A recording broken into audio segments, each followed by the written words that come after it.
Welcome to We Are Stronger, Learning from Each Other. We bring business leaders from across the United States for our veteran and military spouse businesses. I am Lisa Ducharme, Executive Director of the Massachusetts Veterans Chamber of Commerce, Executive Results and Team Building Coach. Today, I'm excited to welcome our guests, Charles Lynn Lowder, Dale Eisenberg, and Tracy Grant from the Veteran Business Project.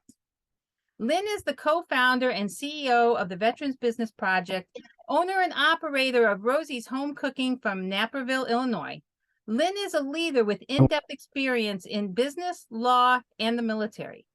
He has served on general counsel for Mailboxes, etc., COO for Colt Firearms, trustee for the Marine Military Academy, director of Veteran Services for UCM, and president of 360 Degree Success. Lynn is also an appointee to the U.S. Small Business Administration's Advisory Committee on Veteran Business Affairs. He has had an impressive military career. He is a Marine Infantry officer who served as a team leader with the 1st Force Reconnaissance Company Special Operations in South Vietnam, where he was awarded the Silver Star with Valor, the Bronze Star Medal with Combat V, and the Purple Heart for wounds received in action. Additionally, Lynn is an author, keynote speaker, mentor, board member with for-profit and nonprofit organizations. The Veteran Business Project has a unique V-Harmony matchmaking process, which helps connect veterans and military spouses seeking to acquire established businesses with business owners wanting to sell their businesses. Dale is the co-founder and president of the Veterans Business Project. Dale is a strong, committed proponent of veteran entrepreneurship. With over 47 years as a successful restaurateur, he owns the original Pancake House, stores in Toledo, Ohio, and the suburbs of Chicago. He continually improves his restaurants by bringing healthy food options to the public. Dale has also developed a socially conscious lifestyle business with the development of the Two Toots Train Whistle Grill and ultimately the Veteran Business Project. In addition to his original Pancake House store, he is an effective leader and multiple store owner operator of Two Toots, which has grown and expanded throughout the Chicago area in the last decade. He is a staunch supporter for veteran issues and encourages veteran entrepreneurs by providing mentorship and focuses on educational awareness efforts in this field. Tracy is the Chief Legal Officer of the Veteran Business Project. She began her career on Capitol Hill with the Senate Sergeant at Arms after graduating. She attended George Mason University Law School and received her Juris Doctorate. Tracy then did freelance legal work and publishing consulting services for aspiring authors. Her experience managing Leona agencies and working as a contract attorney for 2 law firms prepared her for her current role at the Veteran Business Project. She is a staunch supporter for veteran issues and encourages veteran entrepreneurs. We are excited to have them with us for the next 30 minutes to discuss the Veteran Business Project. So thank you all for coming here today. And I'm going to start with Lynn. Would you like to start by telling us about the Veteran Business Project? Sure, Lisa. Thanks for having us all here today. Honored to be here. Veteran Business Project is a 501c3 nonprofit. We've been around 11 plus years. And what we do is we match veterans and military spouses that are seeking to become small business owners with available existing businesses looking to sell. We are nationwide in scope. We have put through a lot of these candidates all the way through into ownership of their own small businesses. The orientation from this, Lisa, comes from the fact that in the 9 years following World War II, 49.7% of our veterans in that era ended up being small business owners. Post 9/11, it's been less than 5%, principally because of a lack of access to capital. We initially jumped in, I'm a lawyer, so we initially jumped in to address that aspect of it. And over time, addressing the access for capital, as the word got out about who we are and what we do, we began to get a constant, ever-increasing stream of inquiries from current small business owners looking to find candidates to purchase their businesses. And they would come to us to see if they could get introductions to veterans or military spouses. We would do our due diligence on those businesses If everything looked good and viable, then we would start the introduction process. Lastly, the last point, we just didn't introduce people and then say, have a nice day, and go on and pursue your goals and dreams. We actually assign one-on-one a business coach. This is an experienced entrepreneur who has done everything that we want them or we think they should be doing. Veteran people like that, veteran entrepreneurs, to coach them step by step from due diligence and business selection all the way through to buy, sell. To our knowledge, Lisa, we believe we are the only entity in the country that is doing this programmatically across the board. So that is the essence of what we do. It's all about creating hope and opportunity for our veterans and military spouses, people that are richly deserving of the opportunity to be the captain of their own rowboat or their own ship, if you will. Well, thank you. Dale, do you have anything to add? Yeah, I would just kind of go over real quickly what Lynn said, and I would make a point that this is at no cost to the veterans. As he said, we evaluate their abilities and goals. We help analyze their business opportunities.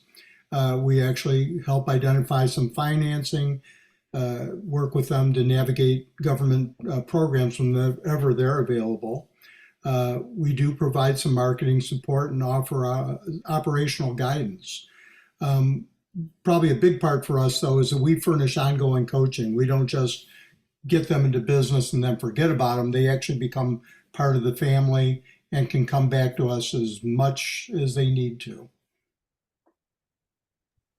That's my favorite part, by the way, the ongoing support, because that's when you take over somebody else's business, sometimes that can be a struggle. Right. When you think about all the businesses that you've helped and the businesses you have connected, is there anything that is consistent with all of them? For example, most processes don't go the same for everybody, but is there anything that somebody can expect in the process as far as a timeline, how long it takes? So from the time the connection is made, how long does it take before the individual can buy the business if it's a direct sell kind of thing?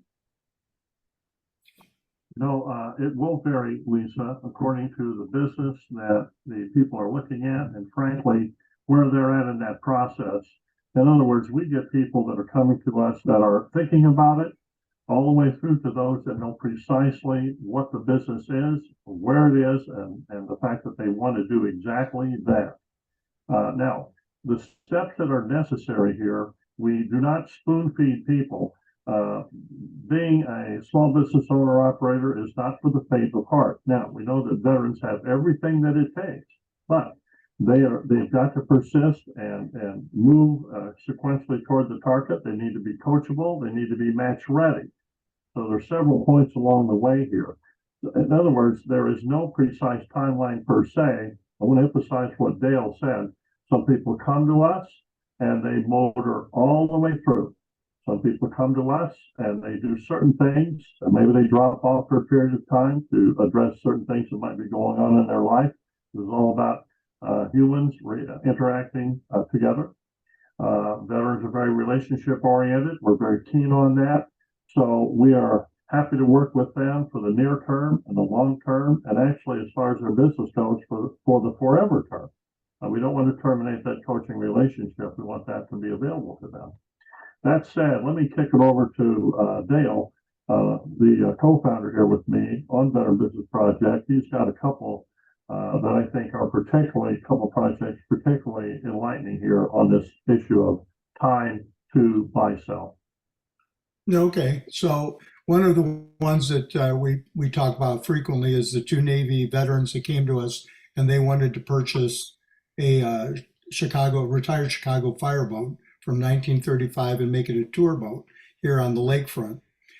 They had most of their information together. They had everything they needed. We got them a bank that was willing to work with them, and they were literally on the water in about 90 days. That was a very fast project. One that took a little longer was a Marine that contacted us from Australia, and he wanted to come back to the States, and he had a small business in a small town in Ohio as an ice cream parlor. That one took a little longer, more like 7, 8 months before he got his loan from a CDFI that we knew in Ohio. So that's kind of the thing. Somebody could take longer. I'm not sure I recall the details on this log cabin company, but I think that one definitely was over a year. Now, you had just mentioned the CDFI. So one of the things that you do is you help them identify funding sources. CDFIs are probably the least utilized resource out there because they're most people don't know about them because that's not where the SBAs or other people send them to. For the most part, they send them straight to the banks. So would you recommend, and I guess really the question is because I actually don't know the answer to this at all. So I may be asking the question incorrectly. But if somebody is interested in buying another business, would you recommend at the time that they're thinking about it, even if they don't know what business they want, even if they're only in the idea stage, would you recommend that they reach out to you at that time?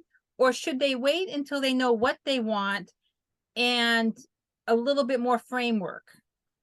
I would absolutely say they should reach out at any point along the process. If they're just thinking about it. In fact, one of the questions in our questionnaire when they sign up, it says, are you ready? Do you have a business identified? And that might be all they want to do, and that's all they know. From there, yeah, if you wait for all the ducks to be in a row, you'll never get started. So that's where we jump in and we sort of see where they're at. And then guide them from there. Yep. And when would be a good time? Let's say that there's somebody out there who is interested in selling their place, or maybe they may not be ready to sell today. They don't want to sell for another 2 years. Is now a good time because maybe they could do some sort of apprenticeship kind of concept, or should they wait until they're ready and they just go to your website and fill out the form? I think that's a good idea. They could come to the website anytime. And some of these projects take longer than others. One thing that's interesting that we do when we work with the veteran is I don't necessarily wait for a business to become available. We try and teach them up on how to go in there and talk to an owner and say, have you considered selling? Maybe they haven't even considered. It's sort of like being a real estate person. You got to have the guts to walk in there and ask them. So, yeah, because if you wait too long, sometimes they'll wind up either closing it or you just don't know what their circumstances are at that moment. So, Lynn, did you want to offer any thoughts on that? We'll talk about geographic applicability here because I think that's important. Lisa, we'll help anybody that is looking to sell or looking to buy, whether it's urban, suburban, or rural. One of the interesting things I think that deserves mention is this trend in the veteran community of moving back to small towns or going to small towns in the first instance. There's a great deal of diversity now, more than I think people might realize in small town America. Also, there are numbers of businesses in small towns that we find that are ready and ripe for sale and purchase. I think veterans are attracted to rural towns for a couple reasons, actually more than a couple. I am a small town guy. Number one, if you go to a small town, you're not anonymous, that's for sure. Small town America supports veterans. I know who you are. You're welcome there. You don't have to have getting the quality of life. If you have children, you don't have to employ a private police force to follow your kids around in the front yard if they want to go out and play. On and on, safety, cohesion, warmth of welcome, all these things, and not to mention just the opportunities that are there. We found in my hometown, Sullivan, Illinois, just an example, a small engine repair shop out on the west side of Sullivan, Illinois. I think when we boiled it all down, I think this gentleman had owned this facility, had made upwards of 6-digit income for a number of years, right there in a town of about 3,000 people.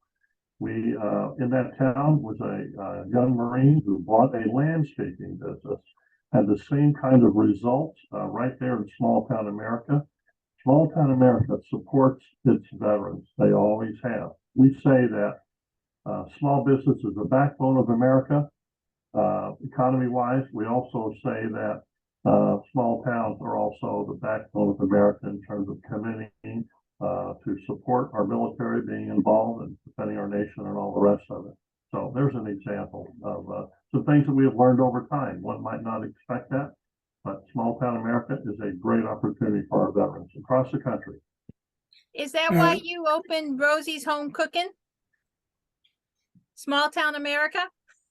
Well, Naperville, Illinois is where we're at now. That's a good point. You know, I don't want to, it's not about tooting anybody's horn here. Dale has known me, and as has Tracy, for a number of years. Came out of the Marine Corps in 1983, Lisa, in Naperville, which is about 40,000 at that point in time with my wife and 3 children.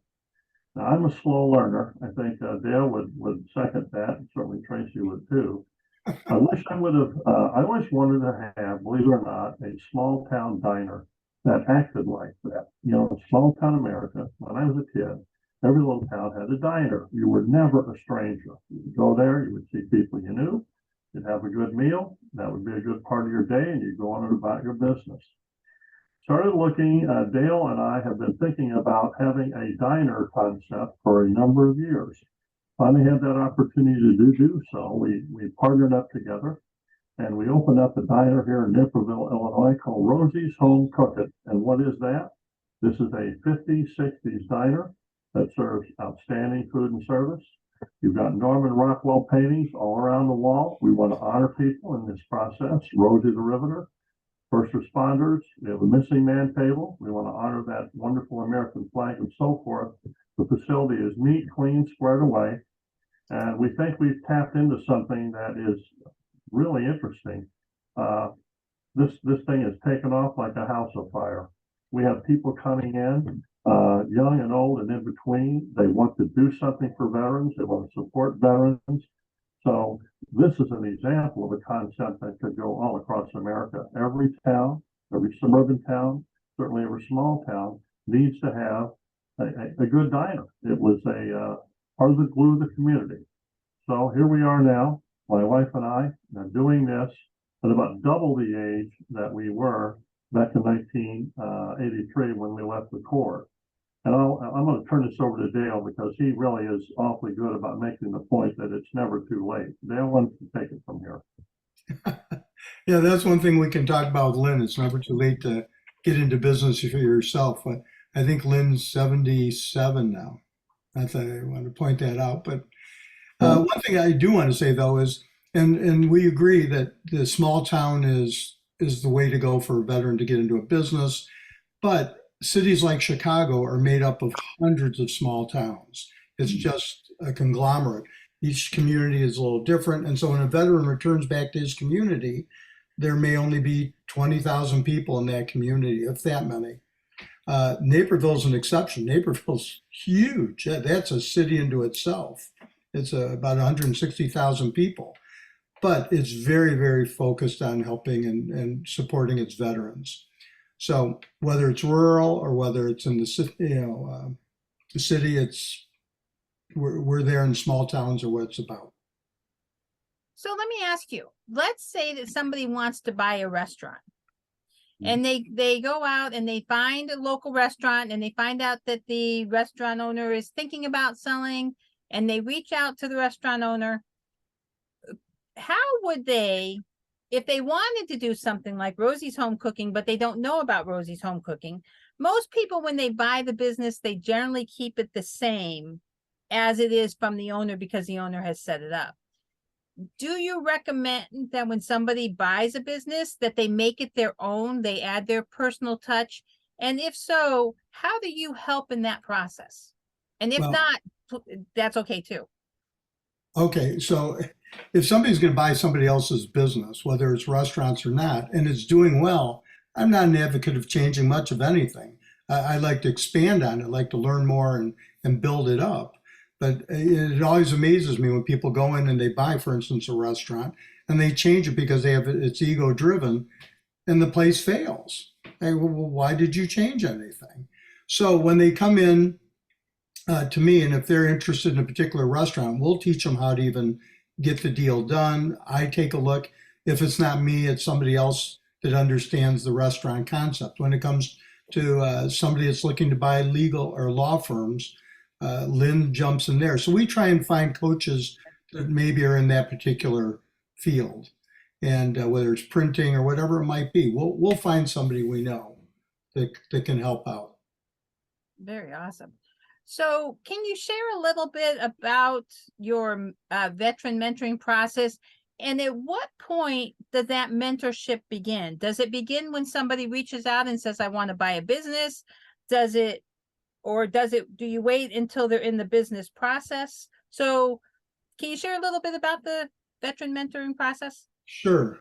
So what I do and what we train the rest of our coaches to do is once they come into the system and they've signed up, we see what they're interested in. We'll find a coach, hopefully, that they can work with. So in the case of a restaurant, it might be me if I'm able to work with them.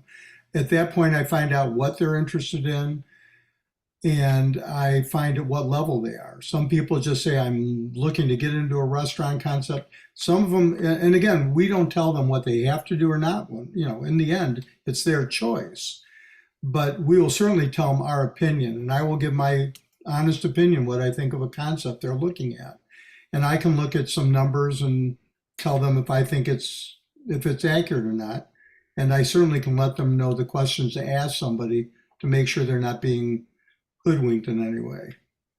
So, and from there, it just develops. At some point, we might tell them it's time to bring in your attorney to, because we're not a legal counsel and we're not a brokerage and we're not a bank per se, but we can help them in all aspects of that. And if they want us to go along with them, when it came to the deal with the two Navy veterans and their Chicago fireboat tours, they asked us to go along with them to the bank. We were happy to do it, and we could answer questions that maybe they didn't know. And there's things they don't even know to ask because they just don't know what they don't know. So the mentorship's all the way through. Yeah, that's my all-time favorite statement. You don't know what you don't know until somebody tells you. Right. Yeah. Good saying. I stand by that one, let me tell you, as I live and breathe. So when you think about our veterans out there today and what they need to know, let's say that they're just in the military and they're not even thinking one way or the other. They're at that point where they want to do something different when they get out. They don't know if they want to buy a business, or they want to start their own business, or even if they want to go into business. What suggestions do you have for them when they're at I have no clue what I want to do with the rest of my life mode, but I know I'm getting out and I know it's going to be some form of entrepreneurship? That's a Lynn answer. Now, let me just start off on that if I can, Lisa. Going back to post-World War II, when the GI Bill was passed, and our veterans had a third option in that era that veterans today don't have, and that was that the Fed would be a loan guarantor if they wanted to buy business property. Veterans jumped in the 9 years, as I said, and ongoing afterwards, really, 9 years past World War II, and started looking into getting into businesses. Now, there were no boots to business programs. There were no coaches per se. None of this infrastructure, such as we've set up here at Veteran Business Project. That said, people jumped in the hundreds and thousands and did extremely well. What we exist to do is to get the word out, and we're going to be doing more and more of that across the nation. That just like the World War II veterans indicated and accomplished, these veterans today have just as much acumen, just as much intelligence, just as much grit and so forth as the World War II people did to do what? To be the captain of their own rowboat, chart their own course in life. Now you can build, you're going to work, you're going to do something to feed your family and pay your bills. There's a choice. Come out of the Marine Corps or out of the service. Take the left choice, that's getting a job. What happens over there these days? Well, we know that for the post 9/11 crowd, 85% of the veterans that get a job coming out of the service do not make their first year employment anniversary. Second year, it's 65%. Why is that? Because they're looking, scanning, trying to figure out, where do I fit in? How does that happen? And that's not an easy thing to do, Lisa. As I think you know, and Dale and Tracy, we all understand that for veterans. They're trying to find out where they fit. Typically, a 9-to-5 job, we know this now by studies, is not enough for a lot of our veterans. It won't do it. They've been trained to be team players, fighting and serving for higher purposes and all that, and it absolutely sticks. That ethic sticks with them. So if you think about that, we want them to be aware that they can chart their own course, just like the folks post World War II did. You can build it for yourself. You can build it for your family. There's so many opportunities now, literally thousands of small businesses out there that are for sale now. Baby boomers want to retire. Typically, their kids often don't want anything to do with the business. That's why they reach out to us. It makes so much more sense than a startup, Lisa. The federal government pushes startups. We think that that's not necessarily the right way to go. In fact, I take the position that if there's a business that's viable and that a veteran would be attracted to, I would say take a hard look at that. And as you said before, you can go in as an apprentice. You could work in that business for a while, find out if it's your cup of tea. We encourage the owner to be very candid with the veteran. And if it's not their cup of tea, to let them know. Long story short, there are opportunities here that are abundant and that didn't exist actually post World War II. This wave of veteran-owned businesses now, and non-veteran-owned businesses, where buyers are out there and they've got plenty of targets to go for, plenty of businesses looking to sell. Let me stop right there, Dale. Couldn't have said it better myself. I just wanted to add quickly that you were saying if you're still in the service, how can you kind of think about your next steps? And I know with our veterans, a lot of them are partners, like the fireboat. You know, there's two of them that are Corner Beehive, are two vets together. They open this together. And then one of mine that I've been working with is a publishing company. And they were 3 vets. Actually, one is still in the reserves. They work together as military journalists, and then they just open their own publishing company. So you could kind of look at who you're really working well with while you're still in the service, and then you could talk about, hey, I always wanted to do this. And maybe you could find someone, and we have some of those success stories too, that they work together with someone they know or have similar experience in the military with, because you can really work well together when you're out of the service. Well, I like that idea, especially if they're buying a business, because starting a business with a partner can be very painful. And I recommend lots of conversations before you get to that point. Once the business is up, okay, you know. Right. Yeah. I'd like to extend my gratitude to Lynn, Dale, and Tracy for coming on and talking to us today, and everybody watching. I hope you learned something new today. And before I go, I'm going to ask Tracy, if you have anything additional you'd like to say, then we're going to go to Dale and we're going to end it with Lynn.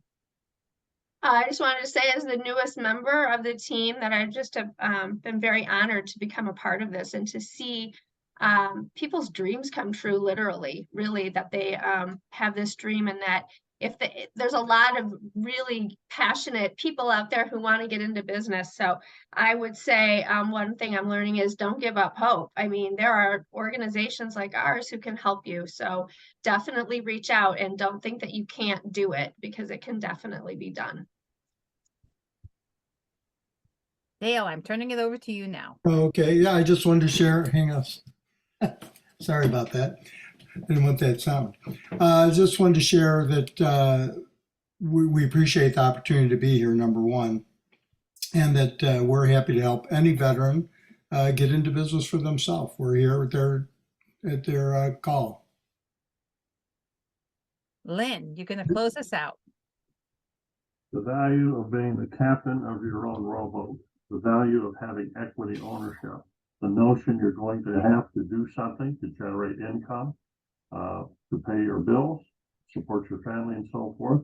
If one could do that for oneself and do that on an ongoing basis and put your future out there and have it in your own hands, in your own control, more than anything else, our veterans today and their spouses are eminently qualified to do exactly that.